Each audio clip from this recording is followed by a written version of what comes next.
This is the Mercedes GP W02, a Formula One car, but not just any Formula One car. This is a Silver Arrow, part of a legendary tradition.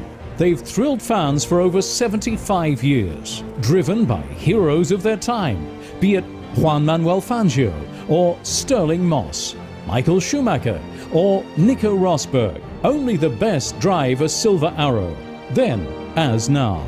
Back in 1954 and 55, Juan Manuel Fangio and the W196 were unbeatable. They won 2 consecutive World Championships.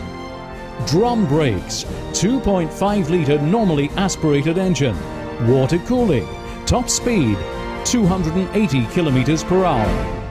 It is incredible to see the skill that those drivers had to drive those cars on the limit on racetracks like these, or Monte Carlo, or wherever.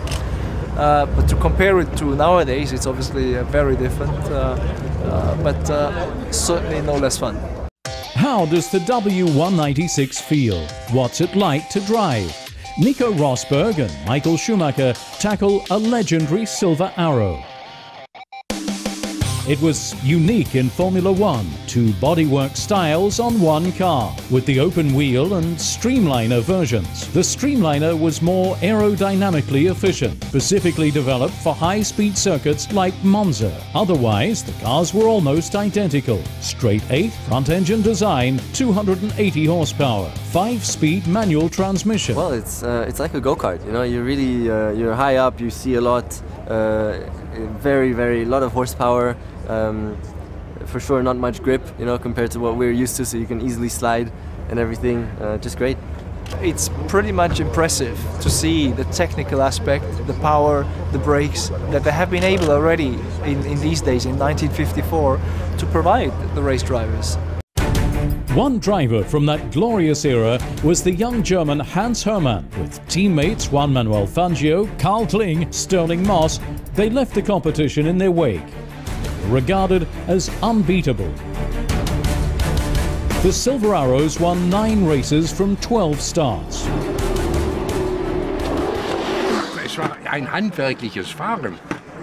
Driving then was a manual craft. You had to declutch, shift gear and brake, and do everything by hand. Let's say that put the spotlight fairly firmly on the driver. Of course, everything had to work well together. It had to be the right car, a decent engine, design and chassis, and a good team. Today, a driver uses a steering wheel like a control center.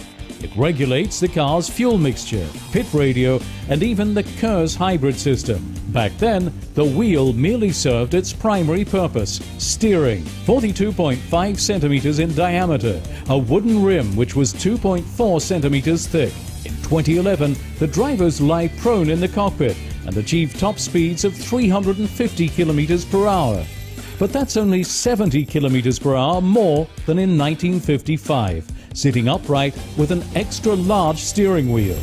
Sitting on a cushion, you know, no seat belts, steering wheel, huge steering wheel right here, which is just, and it's very light. And then also the pedals. You have the gearbox right between your legs, so you have one pedal all the way on the right, the other pedal all the way on the left, so you're sitting there like this with your legs.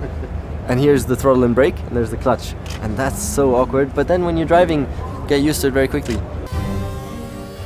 Over 3/4 of a century have passed between then and now.